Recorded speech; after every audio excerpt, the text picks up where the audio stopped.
Chronos. And that game was kind of in Dignitas's favor early on, but then Energy was able to claw it back, and that's kind of what you are okay with when you draft Soul Chronos with your first 2 picks. You want to take it into the later game, and that Shogun's Kasari, as you mentioned, plus the Fafnir pick, so hard to deal with in the late game. So now Dignitas backs against the wall here, want to keep their perfect record, I'm sure, in this young Season 5. But remember, they did lose their first game to Rival earlier on this year and then went winning games 2 and 3, so maybe they can do the same here. It's very possible. Dignitas have been known to make these kinds of comebacks every now and then, and this is their second map loss so far. They didn't lose a single set yet, almost losing to Rival, but the question is, can they bounce back now in game number 2? Chronos banned away. That time it was a Nuwa in game number 1, so a little bit of an adjustment, saying that Emilito is not going to be able to play that Chronos once more. Thoth banned away, same 2 bans here from Energy, but again, Nuwa was off the table last time, on the table now. Not going to be the first pick, though. It's still going to be that Nemesis for Cuba Fred. Nemesis was a good selection for him. He did choke a little bit at the end game where he blinked in, trying to catch adapting lazy backing. He actually, I believe, missed his slice and dice, couldn't hit connect. The wall, and that's just unfortunate circumstances. Soul again, but it was Chronos here last time, and that's banned away, so Energy's going to have to make some sort of adjustment. They prioritized the Sobek last time, but probably don't need to pick it up this early on, and it is going to be that Nuwa. Now, normally I'd say in the mid lane for Yemen, but with Energy, you don't really know. That's right. He did play it, I believe, even 2 games, Emilito. He is able to really flex his guns, allowing Yemen to play even more safe in the mid position as is, so having to disapparate where Nuwa kind of struggles before level 5, before you get those fire showers to go in the sky and buy yourself some seconds. Ullr, the selection here from Dignitas. If that is going to be a Nuwa ADC, I feel like Ullr is a pretty good pick to try and punish it. It's hard, almost impossible to zone away a Nuwa, and that's why that ADC kind of works for her, but if there's an ADC who could do it, it would be Ullr. I could definitely expect a lot of action here from Dignitas. If I'm looking for a strategy for them to execute, it's to sit in the dual lane. If Emil is playing Nuwa, definitely want to camp him, prevent him from getting level 5 as quickly as possible, but surprisingly, it's Energy that lock in the Amaterasu. Normally, it's Dignitas that heavily prefer this goddess. Again, Fenrir banned away. Now, Dignitas did ban that Amaterasu in game number 1, so this time Energy pick it up before that second ban phase. They went with the Sobek last time around. This time, Dignitas learned their lesson. They ban away the Robin. Probably a good call. You know, why not ban the Robin here? Camazot's going to be banned by Dignitas, not wanting to deal with that coming from adapting, because there's a difference of a Camazotz between coming from the solo lane or from the jungle. Still could potentially be Amaterasu in the solo lane, but honestly, with the Milzy in the composition, it's got to go with support. You got to imagine that's where that's going. Serket, the lock-in, though, that was banned by Dignitas in game number 1, so adapting gets his chance to pilot one of his favorite gods, and one that can be incredibly potent here. Now, Discordia does have a pretty decent matchup with the Serket, though, because of the cripple on the Golden Apple.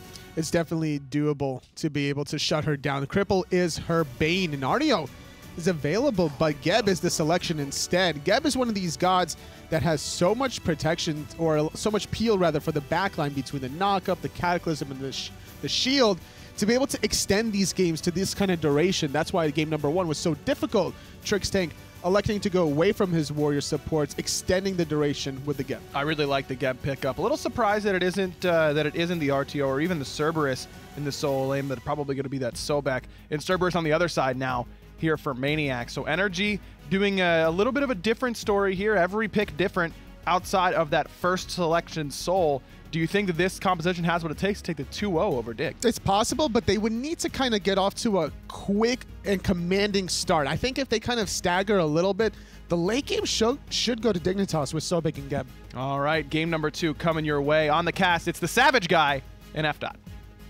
That's me. Well, Dignitas roster is exactly the same, apart from a Sobek is the only difference there. Obviously, Camazot's banned away. Amaterasu and Cerberus. Are we expecting Cerberus solo?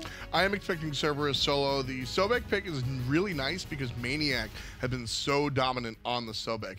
It's one of his go-to characters. He's got one of the higher win rates on the character, so just snatch it away. Cerberus, however, exactly the way Maniac likes to play. Well, what do you guys think at home? That's the question.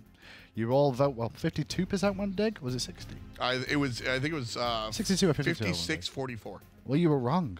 Over half of you were wrong. we be right this game? That's the question. Here's a best of 3. Dignitas can still come out on top in this set, and they've got the money to do so. I don't know where the money line came from. I'm too busy gambling and being savage. And man, recently taken a couple of trips over there to Vegas, Yeah. one of which was really fun. We got to watch it. The Esports Arena show match between E United and Space Station Gaming. Really cool place. Really cool little event that's going on in Vegas now, and it's a LAN center. I mean, Not just an event place. Like, you can go and play with your friends and drink beer. That's pretty really, sweet. Really kind of cool. And then gamble on the casino at the same time. It's a weird. And it wasn't even just. I mean, it wasn't even just Smite. We saw Sonic Fox got on stage and played against the anime hero himself in Dragon Ball in Fighters, and then we got a chance to see Ninja showed up and played some Fortnite. It was really cool watching just everybody kind of bringing their games together, one big event, and kind of doing it all for esports. Because if you ask me, Hindu, esports we're all one big family. We really are. What's good for one is kind of good for everybody. We really are. And we all like to complain too, just like a real family. That makes sense. This time around, no super aggression, no early start. I say that as now we see an all-in attempt on a Millsy. Sprint has been used by Dignitas and one answered back by Energy. And Millsy and Emilito both being hit at the same time here. No real split difference from Dignitas. But that early pressure or that dual lane will help out the Geb and the Ul as well, surprisingly enough. But Millsy, it's way more than he bargained for that time round. And now lane pressure should be Dignitas here. Energy going to lick their wounds and end up going for one of their buffs, probably the red here. Yeah, Millsy definitely can fight into this duo lane, so Dignitas, congratulations. They'll push it onto the tower and then go back into their own jungle. So this new war pick this time around, Emilito seems to be going a lot of these safe mages, these safer gods, I should say. He's already said himself he's not really into hunters right now. He doesn't really like them. So seeing the Chronos doesn't surprise me. The rewind, very similar to the ultimate out of New War. You know, take you out of combat, allow you to technically reset. Exactly. The hunters these days it's very easy to kill hunters early on. In from adapting, and Zero's body blocks are so good from adapting there. There was nothing Jivo could do apart from just watch his mid laner die. Just stuck right there. Beautiful trap, using the geometry of the map to make sure, look, you can walk into me or the wall, can't get around him. First blood for Energy. Fantastic work from Energy, and now they're going to get right harpies and left at the same time. They'll actually get the experience even better for their individuals too, because they're not sharing those camps either. They'll actually be able to soak them up individually, get that bonus experience. Nice start for Energy, especially when you look at their characters. And again, talking late game. Serket does her thing in the early point, but really, you want to get the damage on for Deathbane. And I think that's the difference in this comp this time round, after is that Energy's last game, you know, with the Raven, if he doesn't go off right at the start, you can just hold on till late game. Sure. Well, Serket, you kind of want to get off to a really good pace if you can, and already Adapting's done just that. Yeah, Serket kind of has this built-in gear shift, if you will, where you can be this early game dominant force, look for the early game damage and some heavy control, or if you find yourself kind of behind a little bit, you can downshift and become this tank Serket that we've seen, because she can deal damage without power. So adapting right now, I think if you ask him, he certainly wants to be more of the aggro assassin blow you up type guy. And Serket over the last couple of patches took a couple of hits in terms of nerfs, but nothing that's taken him out of Pro League play, or even thinking that Adapt King wouldn't play it this time round. Shows you that it's still viable. Anytime I can blink on you and hit you with the madness, this character is still going to be nuts. Forget about the fact that you've got percent damage for your in-hand follow-ups by way of the passive. This is dangerous for Dig. Ooh, I think they smelt something was off there. And now the collapse is coming. Kiss onto Trixie and onto Warkill as well. Trix now looking to roll away. I like how Trix waited for all the CC before he tried to roll away. Otherwise, would have been a much trickier position for the Rock. Exactly. Nice stuff coming out from Adapting, making sure to get his micro on point, hitting two different players with the Cobra's Kiss, makes them attack each other. Nice stuff. Sobek up against the Cerberus, and one thing that will happen is Sobek will use his heal in his kit, and as soon as he uses that heal, Maniac will get a nice little heal himself. Cerberus's passive just a little bit, very a nuisance towards anyone who's got sustain. Just another reason for Maniac to be playing this Cerberus. Nice look against Variety. Just again, I said earlier, it's Maniac's playstyle. Maniac frequently is the classic Omega solo, as I like to say, where he's just out there zoning. It's a 4-in-1 split where he's usually way in front of his team, and Cerberus does a great job of zoning, particularly by way of damage. You walk into him, he's going to breathe on you, shred those protections, and all of a sudden you're extremely susceptible to dying, great choice for Maniac to fit exactly what he likes to do. I think Cerberus's damage is absolutely insane right now.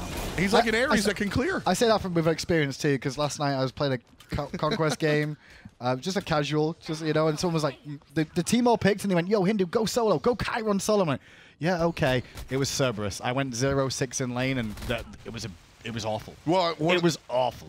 Chiron consistently heals, and you can't control it. So the Cerberus is going to take advantage of that as well. I'm supposed to be at range too, but like his damage, the damage of Cerberus is something not to be underestimated at any stage of this game. In the laning phase, it's mainly just about clear and not die, because you can't die, and that's their big key between the two. Neither of these will end up dying on this right-hand side, that's for sure. Variety is going to chip away at these minions slowly with the Sickly Strike and the Tail Whips as time goes on. But after that first blood, it's just farm up and play safe. That's what Energy's been doing in the duo lane anyway, with that Melito and Amaterasu. Well, talking about that duo lane, Transcendence just finished now for Arkle. He'll head back to lane, and this is when Dignitas want to get aggressive. Arkle's got his Transcendence power spike already here. 10% cooldown plus a bunch of power. It is only going to get bigger, and only Warlock Staff level 1. Do you know what I'm realizing as time's gone on with Energy?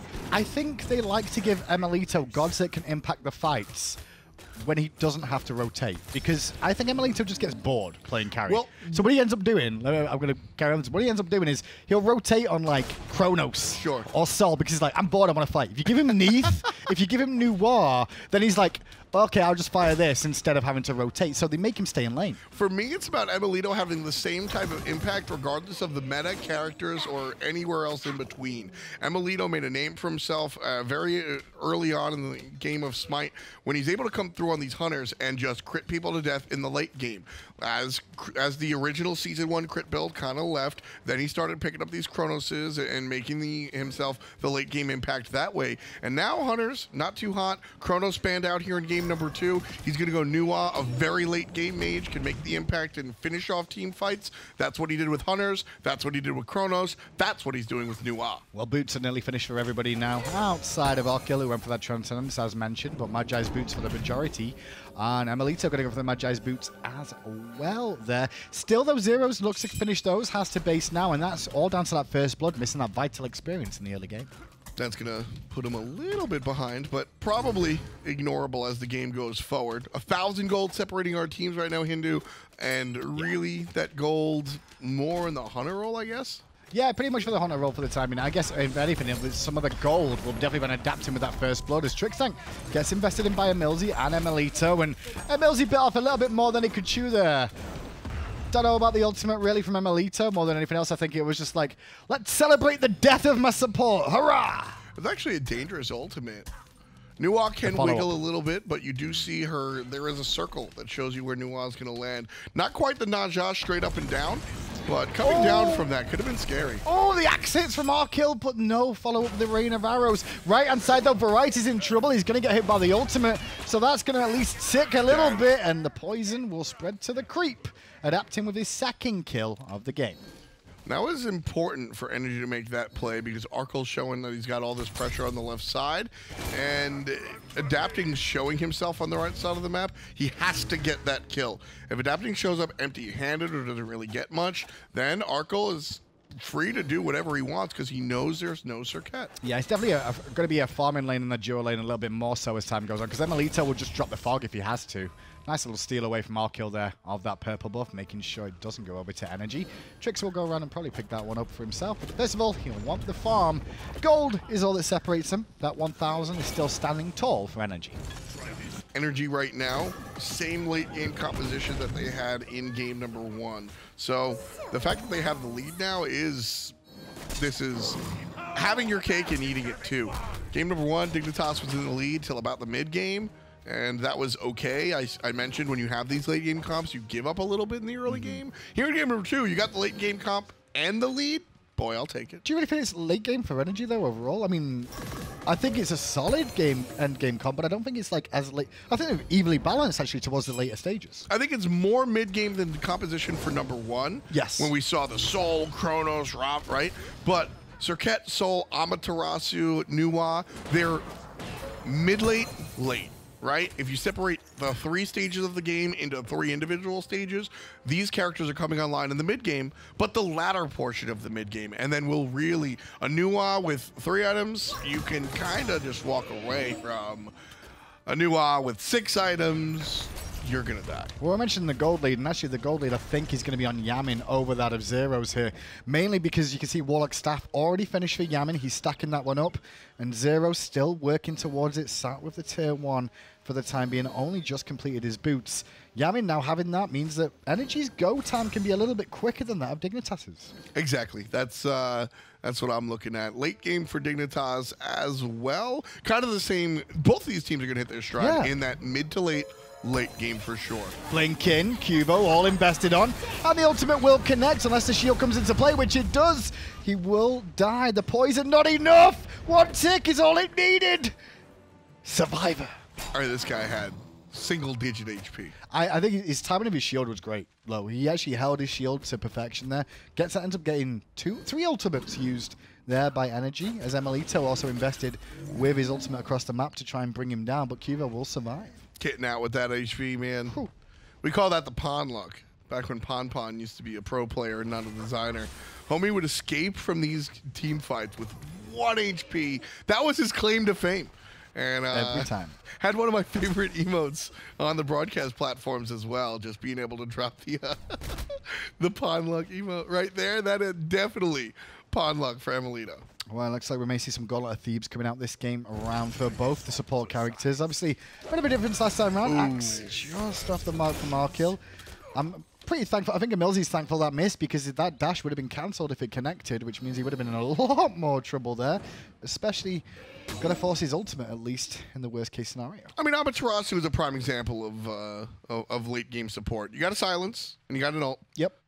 You don't really do anything. You don't die. You move everyone quicker. You heal everybody.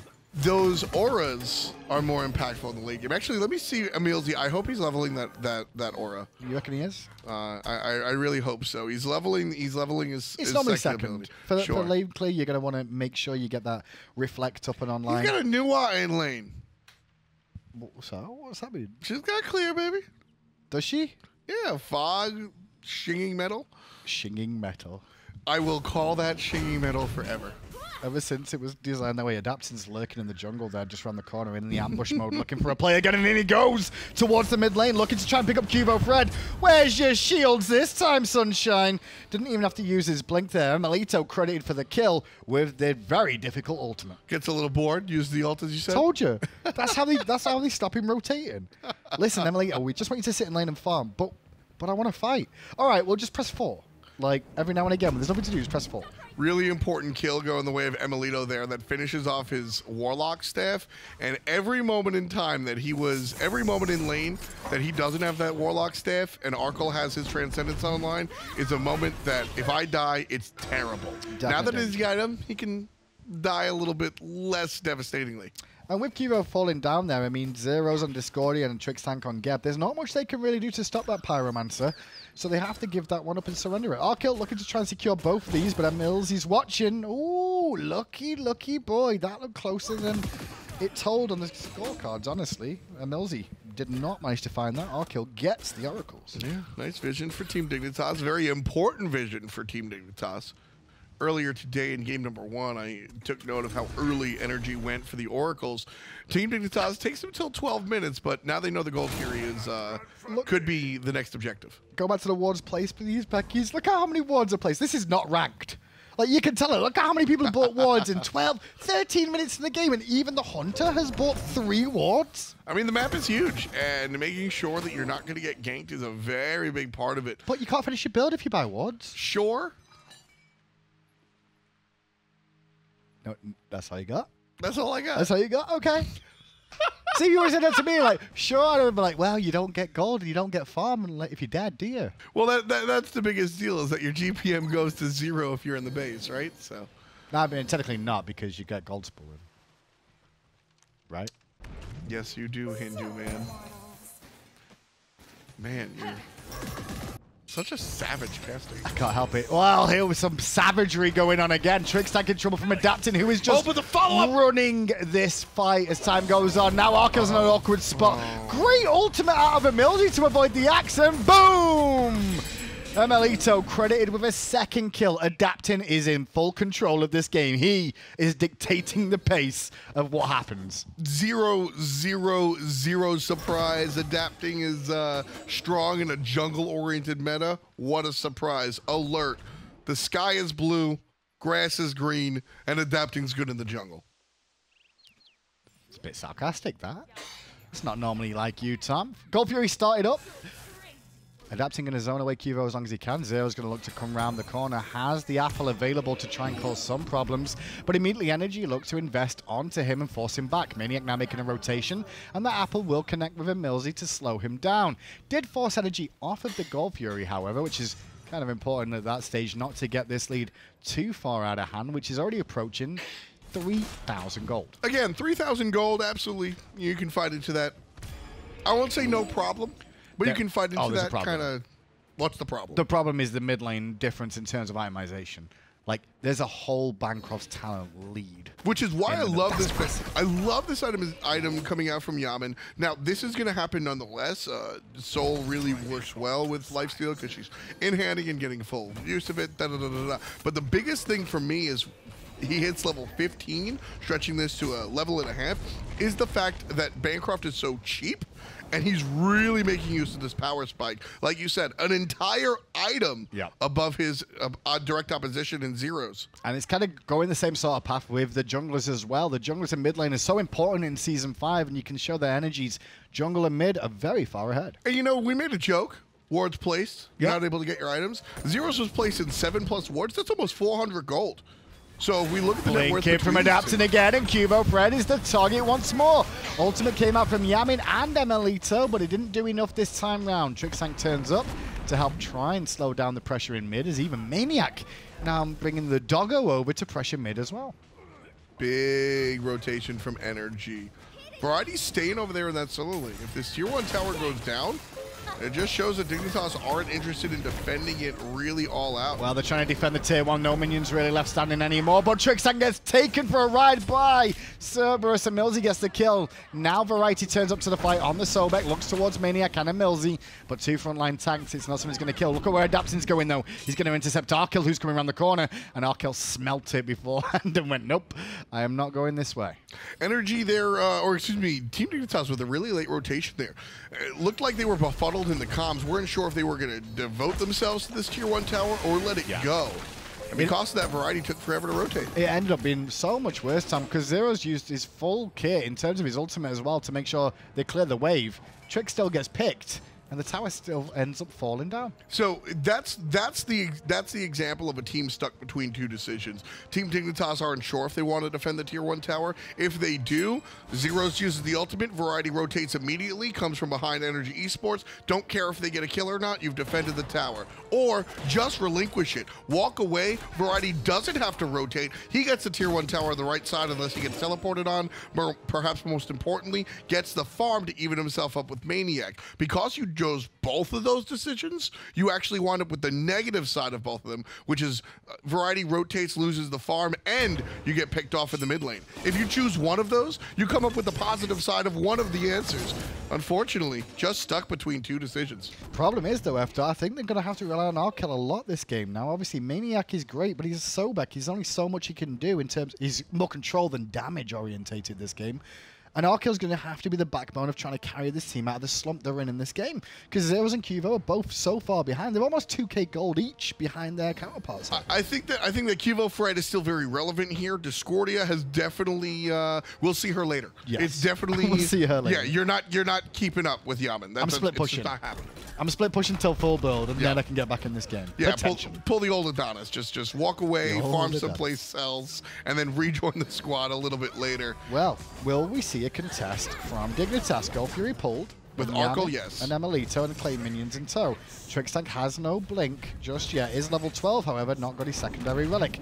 Cubo looking to chop adapting and does so. Trix goes in with the Cataclysm. The Apple of Discord comes through. Got it! Steal Got it! it! Got That it! was Got it! Trixtank with the steal, but can he get away? Even if he falls down here, that's not too doom and gloom for Dignitas. They'll accept it unless they lose more. If Trixtank's the only one that goes down, this is a giant win for Team Dignitas. Keeping within striking distance. This 3,000 gold, I keep saying it, this 3,000 to 5,000 gold area is where you start to get more scared. Oh, the fog.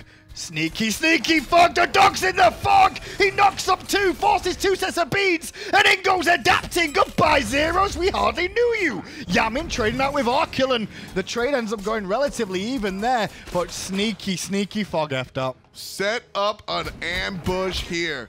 The dog's in the fog, sent into the darkness like Chernobog. Energy Esports now starting up the right-hand side, get themselves the Pyromancer. 20 minutes in, Energy, I mean, this one, they are driving this game back to their base. This is dominance. But I'm the reminder guy.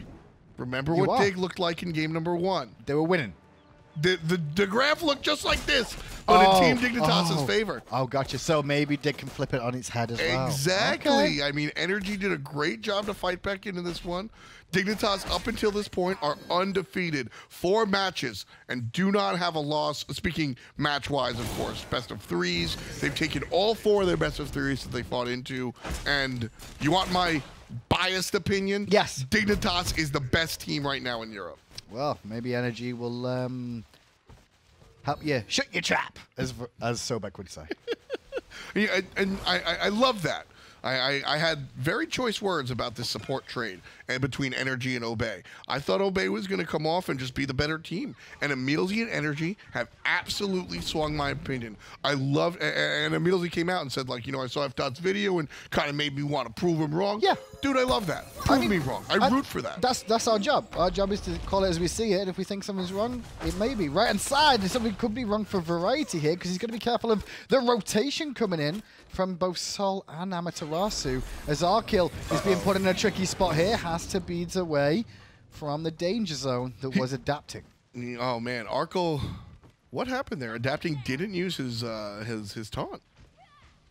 Oh, he had Spirit's Magi's Cloak. Magi's Blessing. That's what it is. Cloak, right? Blessings on a shard item. Magi's Cloak came into effect. I thought I saw beads too. I didn't think he had a cloak at this stage, but did manage to get it out. Maybe if that's playing this aggressive, you should go for it 4 items. Well, because the thing is, if you get taunted, you just die. Yeah. Because the taunt into the minion explosion, which is a stun, and guess what? You're probably dead off of that damage anyway. And if you escape, ammo hits 4.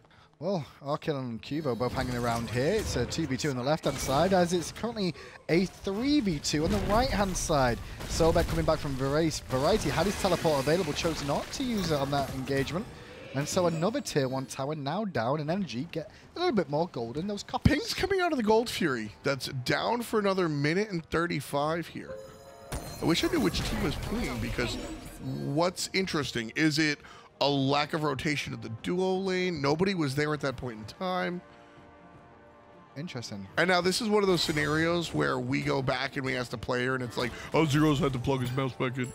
Yeah, that's the worst one. When you come up with this possibly logical storyline that maybe a little bit far-fetched now and again, like, for why they did those things, and it's like, oh no, I was AFK. I go back all the way when Hydra's Lament was a bad item and Hunbats picked it up. Yeah. And I went on this long trail about why Hydra's Lament was a great item, and I asked Meerkat, and Meerkat was like, oops.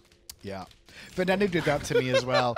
Venenu picked up Rangdar's Mask last season, and I was really excited to actually see one for the first time. And he went, no, I misclicked.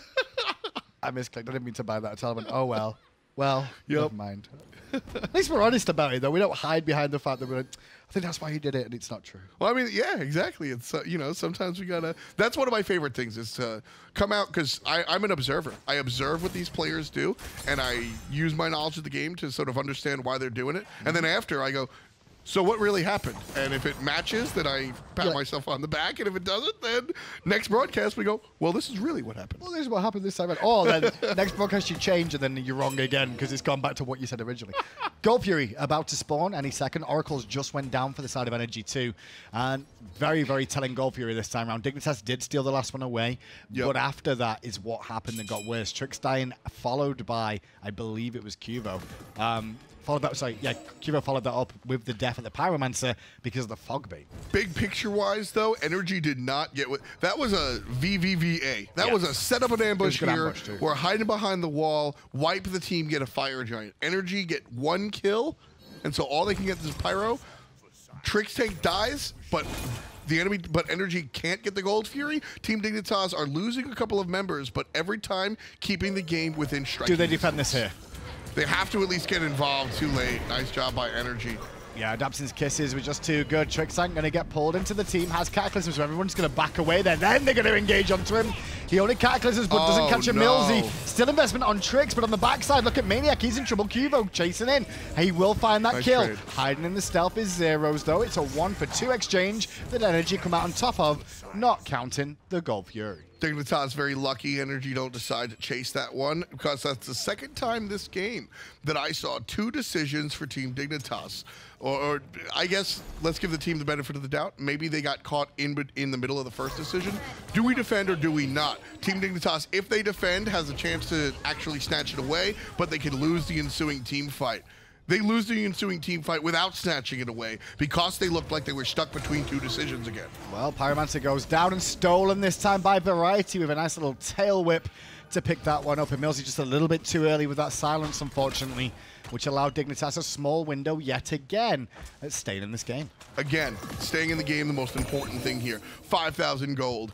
Against different matchups here, Hindu Man, we're looking at a 10,000 gold lead. Team Dignitas are putting on a very good show of how to stay in the game. I mean, take into account there's 3 tier 1 towers down as well. If you take those 2 tier 1 towers down, if the 2 of them fall back, that's 1,000 gold. Evens things up a little bit more. The towers have been chipped away at, but Energy doing a very good job of protecting those. Right hand side could be in trouble. Nope, I'm lying. Adapting's on the way. Yeah, he'll go ahead and clean that one up, no problem. Very aggressive build path up until he builds into the cloaks, and that's pretty. I like this. I like this idea from Adapting. He has the core jungle. I call this the jungle suite: the Crusher, the Booties, and the Heartseeker. This is what you want to be an early game impactor as a jungle. And then as the game comes to that late portion that we were talking about, he's got teammates that can do the heavy lifting. So now he can go into this tanky lineup of the cooldown cloak, and then of course the mantle. I mean, these are great items after he's been asked to do damage. It's good to see Energy pushing up though, realizing they've got an advantage here and they need to start capitalizing on it because there's no neutral objectives outside of the Fire Giant. And Ozzy getting aggressive on our kill and needs more damage than he intended. Energy will fall back as a nice leap from Maniac gets him away from the pluck from Variety into a corridor of death, is what I will call that one, especially with claim minions being around. Energy walking back into the lane here, and I like this choice. They are, again, Team Dignitas has done a great job of staying in this game, and Energy can absolutely win a team fight. The power spikes between, before I was very excited about a power spike between the fact that Energy had 3 items and Dignitas had 2. The difference between your 3rd and your 2nd item is much larger than the difference between your 5th and your 4th item. So Energy do have a tangible lead here with that all of the columns are filled with itemization. But like I said, Team Dignitas 5 items in have enough of a backbone to really withstand what Energy's bringing, lead or not. Now these wall placements around the Fire Giant are always interesting. Trying to make sure that sentries can't catch them, so you can keep some sort of vision around it. Where Yamin stood right now, you can see he's got a bit of vision just around that corner, keeping eyes on Dig. They're only at 2 kills so far, but it's not the real tale of the tape, honestly. As you were saying, after it's about how they've managed to stay in this game for so long. Yeah. And keeping Energy from like feeling they could just run away with the game at any moment. Yeah, Dignitas have been consistently behind the 8 ball this game, but they have stuck to the table. And that's really the most important point because we've seen games spiral way out of control. Interesting to see Trix going for the shell and not the blink this game either. Relying a little bit more this time on the Sobek, which they didn't have last game for the initial engages. So Variety going to lead in the charge where possible, looking for the attempted plucks. Again, a little bit more impact than that Camazotz that I saw, but Energy going to get engaged on. Yaman uses his ultimate right away, and Emilzy chased out to the right-hand side. Dashes to the right, nice and safe. Rollout used by Trix, but nothing's going to happen here. The investment has already been made with Cuvo's ult now on cooldown. There's not much more continued pressure they can do, especially with Emilzy being able to get back to base as quick as he just did. Huge impact ultimate from Maniac as well. Team Dignitas want to stay grouped up to a certain extent. So looking at what Energy was able to do there, Yaman uses the ultimate. That's all well and good, but you've got to be careful about engaging on the Fire Giant when Maniac still has his ultimate available. Zero's going to be a little bit careful here because Gabby's not nearby for the shields, has to beads away, and Arkil gets caught too. The Discordia Apple is out and connects with Adapting, who leaps away towards his team. Fire charge used by Emelito as Adapting ate a lot of damage. Maniac still charging forward with Yaman and Emilzy in tow, and it looks like there may be some pressure on Variety, who's looking to try and buy a moment. Trix Tank now being looked at by the team, kissed and bursted down. Geb will get his Cataclysm off on his shield, but it's still full. Cuvo, though, comes round the back. Emelito's going to get number 11 for Energy. Cuvo not looking for the flank here. All 5 members alive for the... Do you know, I think we need both Trix Tank and Variety to be aggressive, be engagers for this comp. Like, I think we need to see that blink. That's what we probably need to see out of Trix Tank here, that pre-beads, though. Coming out from Cuvo, looking for some aggression on a lazy back has now cost him 2+ minutes. Positive side for Team Dignitas in that team fight, they forced out Maniac's ultimate as peel. And that's a very important look. If you can force Maniac's ultimate to be used defensively and to peel for his carries instead of to set up for his carries, that is I think the second Maniac gets an offensive ultimate off, the team fight's over, and Dignitas lose it very hard. So they have to stay spread and force Maniac to use that ultimate to save his team rather than set them up. Variety stole the last one. Can he steal this one of the Pyromancer? Damage out, and Zero's aggressed on and kissed once again by Adapting. Those smooches don't taste too good now, son, do they? Adapting eats most of the apple, but Zero's still alive, and Emilzy going to go straight to the back, though, setting up all the damage from the Supernova. Wonderful positioning there. Yaman just rides it right in front of him with his teammates on the other side. Still alive. Emelito on the backside going to pick up one. Yaman still likely alive. to fall here. Yaman likely to fall here. He's still Yaman alive. likely to fall here, but nobody's getting him. Nobody's getting Yaman. Emilzy. Nobody's getting Emilzy. Nobody's getting Maniac. Emilzy with a great hard body block time and time again. Yaman's use of relics there were timed to perfection with the Aegis to make sure he bought an extra window. And Emilzy just body blocked him. Made sure, like, nope, you can't go through this gap, so you're going to go away. Adapting comes back into the fray and forces Arkil out. I believe Arkil made the beads that? Was that Magi's cloak? Not sure. What's the cloak? Oh, no, it was beads. It was beads. My bad. Energy sponsored by Pon. No, it wasn't. It was cloak. I'm an idiot. Just getting out of there. No, Energy had no right to leave that team fight like the way they did. Well, it's also that whole little fight that started there is Trix going to get kissed and brought towards Dangerfield for a second. What happened there was it was Zeros and Arkil on the front line trying to make sure they weren't doing fire while the front line was in base. And then you're in an awkward spot. Fire Giant goes down. Maniac ults Trix Tank, and as well as Variety, go away! Go away! Don't him involved? No. That was scary. That's one of those moments where if your teammate dies, you say goodbye. You getting picked there would have been miserable. Well, we do get a point of the game now, I thought, where it's very similar for Nuwa to be very strong. Yeah. Backdooring towers. Now, obviously, she doesn't get backdoor protections removed by clay minions anymore like the old days, but they can tank up some tower shots, which means you're able to just whack away a little bit quicker. Sure. Yes. Yes, the answer is absolutely yes. You are factually correct. But since the minions don't really remove the backdoor protections anymore, the minions for me are just, like you said, just additional tankers. But at 32 minutes in the game, anybody can tank the tower. That's so, like, yes, more importantly on those sieges, they're blocking the basic attacks from opposition. They're absorbing some of the garbage that's being thrown at you in those siege fights. So it's less about finding this sneaky, cheeky, we're getting this tower with you not here, and more about the additional help when sieging. Notice as soon as that Gold Fury fell, both Cubo and Trickstank went straight back to base. Yep. They didn't push the wave in on the right, though, so should get a tier 1 tower, so 100 gold each. Sounds about right. I mean, there's not much more to say about that. Yep. They got 100 There you gold go. because Hooray. they're going to need it on this defense. In come the minions. Watch out for the Foggy Dog. That's what he likes to do. Sneak through, but this time Variety sniffed that one out. All in on Maniac, who uses his ultimate. Cubo Fred still looking to pressure, but Maniac's out of the fight. Adapting went to the back and ain't more than he bargained for, as Emilito was looking to top up the damage. It's Variety, though, that is already dead, and then Millsy will zone the rest away with the ultimate. Now, the Phoenix under threat once more. Zero's half HP. Tough stuff. He's been rather quiet. 0, 3, and 1 for the Swedish mid laner. Looking to turn things around. Dignitas engage, but Yaman punishes them wholeheartedly. The Dublayun for Yaman. And this could be it. Dignitas may have actually just lost their first set this year in the SPL up against Energy, 2-time world champions. Oh, no. Yes, there's been roster changes.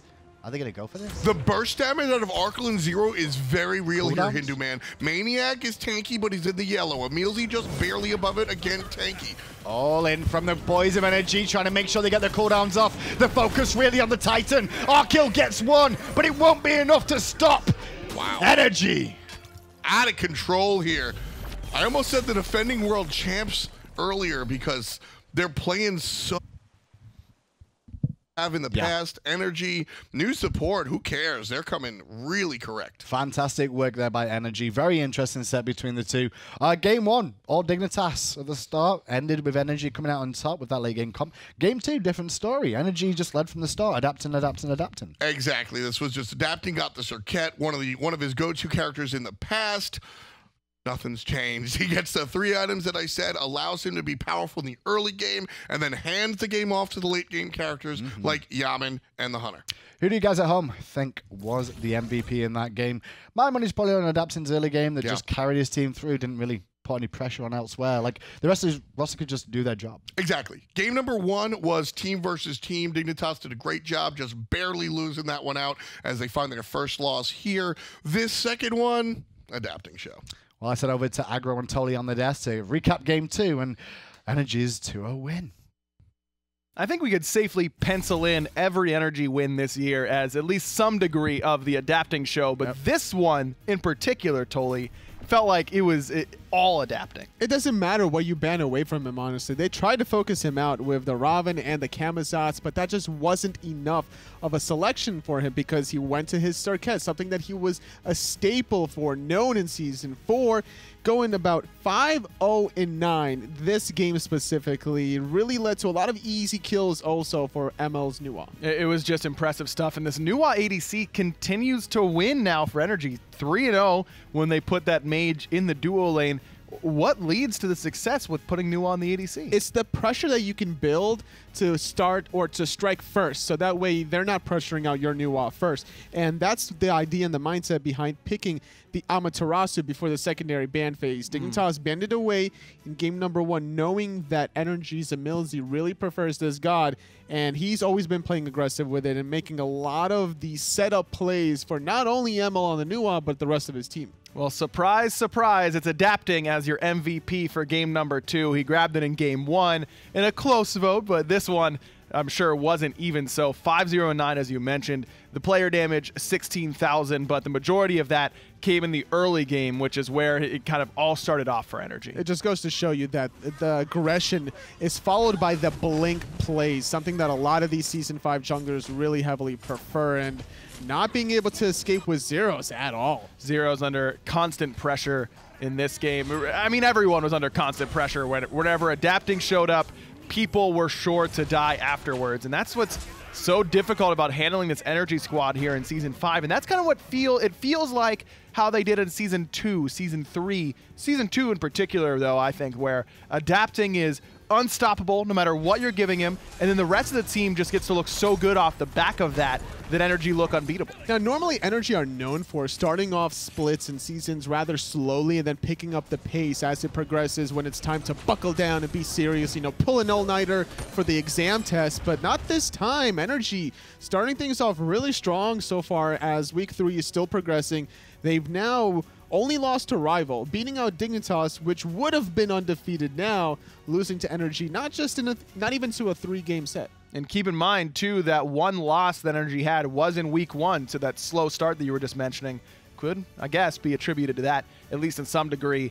Kind of gridlock at the top here. 4-1, 3-1, 2-1, Dignitas, Energy, and Rival. But those seem to be the de facto top 3. Obey suffering from a slow start of their own. Maybe it's iRaffer who gets off to slow starts, because iRaffer on the Energy squad before, they always did get off to slow starts, now moves over to Obey. They have the slow start. We'll have to wait and see. I believe they're actually up next, though, after the break, up against SK, so we'll have to wait and see if they can shake that slow start and find their second victory here in Season 5. We'll be right back with that set.